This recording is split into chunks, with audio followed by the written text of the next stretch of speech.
അതുപോലെ മലയാളികളെല്ലാവരും ഭയങ്കര ഡയറ്റീഷ്യന്മാരാ. സ്വന്തം ഡയറ്റ് നോക്കി പഠിച്ച് അല്ലെങ്കിൽ നോക്കി ചെയ്യുന്നവരാണ്. തടി കുറക്കണം എന്നുള്ള ആഗ്രഹത്തിൽ ഗൂഗിൾന്നായിട്ടും യൂട്യൂബ്ന്നായിട്ടൊക്കെ ചെയ്യുന്നവരാണ്.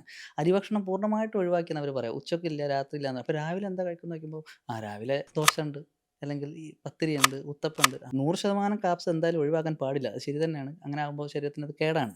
പക്ഷേ നമ്മൾ രാവിലെ കഴിക്കുന്ന നമ്മൾ പണ്ട് മുതലുള്ള ശീലങ്ങൾ അങ്ങനെയാണ്. അത് മാറ്റണം എന്ന് നിർബന്ധമൊന്നുമില്ല. പക്ഷേ നമ്മളെ മാർക്കറ്റിൽ നല്ല ഓപ്ഷൻസ് ഉണ്ട്. അതിന് പകരം പല രീതിയിലുള്ള പുട്ടുകൾ, ചെമ്പപ്പുട്ട്, റാഗിപ്പുട്ട്, കോൺ പുട്ട് ഇങ്ങനെ രീതിയിലുള്ള പുട്ടുകൾ നമുക്ക് വാങ്ങിക്കാൻ കിട്ടും. നല്ല ടേസ്റ്റാണ് കഴിക്കാന്. അതുപോലെ വീറ്റ് അടങ്ങിയിട്ടുള്ള വീറ്റ് ചപ്പാത്തി, വീറ്റ് പൂരി അല്ലെങ്കിൽ വീറ്റ് ദോശ ഇങ്ങനെ ഒരുപാട് ഓപ്ഷൻസ് നമുക്കുണ്ട്. അപ്പോൾ ഇതൊക്കെ നമുക്ക് ആൾട്ടർ ചെയ്യാം. നമ്മളെ വീട്ടിലുള്ള കുട്ടികളെ നമ്മളിത് ശീലിപ്പിക്കണം.